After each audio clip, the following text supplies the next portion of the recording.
ഞാനതിനൊരു explanation തരണതുണ്ടായിരുന്നു. കാര്യം കഴിഞ്ഞ ദിവസം, അതായത് ഇന്നലെ എനിക്ക് സപ്പോർട്ട് തന്നുകൊണ്ട് ഓൺലൈനിലും ന്യൂസ് ചാനൽസിലും എല്ലാം നിങ്ങളെല്ലാവരും സംസാരിക്കുന്നതിനോടൊപ്പം അദ്ദേഹത്തിനെതിരെ ഒരു ഹെയ്റ്റ് ക്യാമ്പയിൻ നടക്കുന്നത് പോലെ അല്ലെങ്കിൽ നടക്കുന്നത് ഞാൻ വിറ്റ്നസ് ചെയ്തു. അതിന് ഒരു അവസരം ഉണ്ടാക്കരുത് എന്നുള്ളത് കൊണ്ടാണ് ഞാനിപ്പോൾ ഈ മീഡിയയുടെ ഒരു ഇന്ററാക്ഷൻ ഇങ്ങനെ ചെയ്യുന്നത്. എനിക്ക് സത്യം പറഞ്ഞാൽ എനിക്ക് ഇതിനകത്തൊരു അഭിപ്രായം പറയണമെന്നോ ഇതിനെപ്പറ്റി കൂടുതൽ സംസാരങ്ങൾ ഉണ്ടാവണമെന്നൊന്നും ആഗ്രഹിച്ചില്ല. പക്ഷെ ഇന്നലെ ഉണ്ടാകുന്ന ഒരു ഹെയ്റ്റ് ക്യാമ്പയിനും അത് കാരണം അദ്ദേഹത്തിന് ഉണ്ടാവാൻ സാധ്യതയുള്ള അല്ലെങ്കിൽ അദ്ദേഹം ഇപ്പോൾ ഫേസ് ചെയ്തുകൊണ്ടിരിക്കുന്ന പ്രശ്നങ്ങൾ ഞാൻ കാണുന്നത് കൊണ്ടാണ് ഞാനിപ്പോൾ ഇന്ന് സംസാരിക്കുന്നത്. അത് ആ മൊമെന്റിൽ അദ്ദേഹത്തിന് തോന്നിയത്, ഒന്ന് അദ്ദേഹത്തിന് സ്റ്റേജിലേക്ക് വിളിക്കുന്ന സമയത്ത് അദ്ദേഹത്തിന്റെ പേര് തെറ്റി വിളിക്കുകയും അദ്ദേഹത്തിന് വിളിക്കാൻ മറന്നു, വിളിക്കാനായിട്ട് ബാക്ക് സ്റ്റേജിൽ നിന്ന് റിക്വസ്റ്റ് ചെയ്ത സമയത്ത് അദ്ദേഹത്തിന്റെ പേര് മാറ്റി വിളിക്കുന്ന ഒരു അവസരം ഉണ്ടായി. അപ്പൊ എല്ലാ മനുഷ്യരും ഉണ്ടാവുന്ന ഒരു ചെറിയ ടെൻഷൻ അദ്ദേഹത്തിന് ഫീൽ ചെയ്തിട്ടുണ്ടാവാം.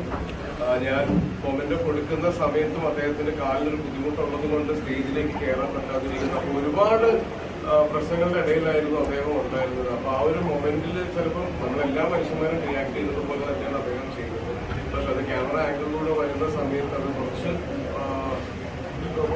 എവിഡന്റ് ആയി അത് ഫീൽ ചെയ്തു എന്നാണ് എനിക്ക് തോന്നുന്നത്.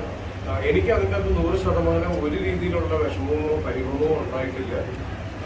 തീർച്ചയായിട്ടും ആ അവസരത്തിൽ അദ്ദേഹം അങ്ങനെ ചെയ്തിട്ടുണ്ടെങ്കിൽ അദ്ദേഹം അനുഭവിച്ചുകൊണ്ടിരുന്ന എന്തെങ്കിലും രീതിയിലുള്ള ഒരു പിരിമുറുക്കത്തിലായിരിക്കണം.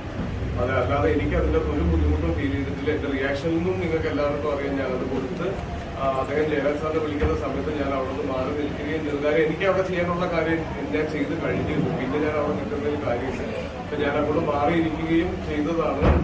അത് ഇന്നലെ ഉച്ചയ്ക്കാണ്, എനിക്ക് നല്ല പനിയായിരുന്നു വിളിക്കാന്ന് പറയുന്നത്. ഇന്നലെ ഉച്ചയ്ക്കാണ് ഞാനിത് ഓൺലൈനിൽ ശ്രദ്ധിച്ചതും ഇതിന് എന്തും മറുപടി പറയണം എന്നുള്ളത് ഒരു കൺഫ്യൂഷനിലായിരുന്നു ഞാൻ ഉണ്ടായിരുന്നത്. കാര്യം ഞാൻ പറയുന്ന ഒരു മറുപടി ഇത് വേറൊരു രീതിയിലേക്കോ അല്ലെങ്കിൽ വേറൊരു തലത്തിലേക്കോ ഒന്നും പോകാൻ പാടില്ല. കാര്യം ഇത് റിലീജിയസ് ആയ രീതിയിൽ വരെ ഇത് ഡിസ്കസ് ചെയ്യപ്പെടുന്ന ഒരു അവസ്ഥയിലേക്ക് എത്തി.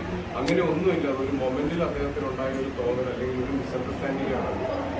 ഞാൻ ഇന്ന് രാവിലെയാണ് അദ്ദേഹവുമായിട്ട് ഫോണിൽ സംസാരിച്ചത്. അദ്ദേഹം സംസാരിക്കുമ്പോൾ ശബ്ദം ഇടറുന്നുണ്ടായിരുന്നു. അതെനിക്ക് ഒരുപാട് വിഷമം ഉണ്ടായി. എന്നോട് ഒരിക്കലും അദ്ദേഹത്തിന്റെ ഒരു പ്രായം വെച്ചോ സീനിയോറിറ്റി വെച്ചോ അദ്ദേഹം എന്നോട് മാപ്പ് പറയുന്ന ഒരു അവസ്ഥ വരെ കൊണ്ട് എത്തിച്ചുകൊണ്ട് അദ്ദേഹം എന്നോട് അങ്ങനെയാണ് സംസാരിച്ചത്. അപ്പൊ അതിലൊക്കെ എനിക്ക് ഒരുപാട് വിഷമമുണ്ട്. അപ്പൊ ഞാൻ വീണ്ടും പറയുന്നത്, എനിക്ക് സപ്പോർട്ട് തന്നതിൽ എനിക്ക് ഭയങ്കര ട്രെമൻഡസ് ആയ അല്ലെങ്കിൽ ഒരു ഒത്തിരി സന്തോഷവും അഭിമാനവും തോന്നിയൊരു ദിവസമായിരുന്നു ഇന്നലെ. എന്റെ ലോകത്തുള്ള എല്ലാ മലയാളികളും അവരെ കൊണ്ട് പറ്റുന്ന രീതിയിൽ എന്നെ സപ്പോർട്ട് ചെയ്തത് സോഷ്യൽ മീഡിയ ത്രൂവും ന്യൂസ് ചാനൽസ് ത്രൂവും അതിന്റെ ഡിസ്കഷൻസും എല്ലാം ഞാൻ കണ്ടു. അതിലൊക്കെ എനിക്ക് ഒരുപാട് സന്തോഷമുണ്ട്. എന്റെ ആളുകൾ ഇത്രയും ഇഷ്ടപ്പെടുന്നു. കലയോളം തന്നെ കലാകാരനെ സ്നേഹിക്കുന്നവരാണ് മലയാളികളെന്ന് നമ്മൾ ഇന്നലെ തെളിയിച്ചു. പക്ഷെ അതിനൊപ്പം അദ്ദേഹത്തിന് എഗെയിൻസ്റ്റ് ഒരു ഹെയ്റ്റ് ക്യാമ്പയിൻ ഉണ്ടാവുന്നതിനോട് എനിക്കൊരു താല്പര്യമില്ല.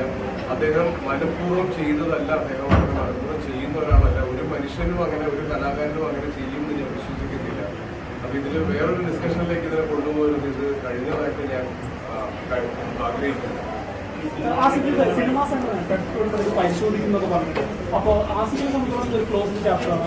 തീർച്ചയായിട്ടും ഞാനിത് എന്റെ ഒരു ഓപ്പൺ ചാപ്റ്റർ പോലും അല്ലേ. ഞാനിത് അന്ന് ആ ജയരാജ് സാറ് വന്ന് അദ്ദേഹത്തിന് മൊമെന്റം കൊടുക്കുന്ന സമയത്ത് തന്നെ എന്റെ റോൾ അവിടെ കഴിഞ്ഞതാണ്.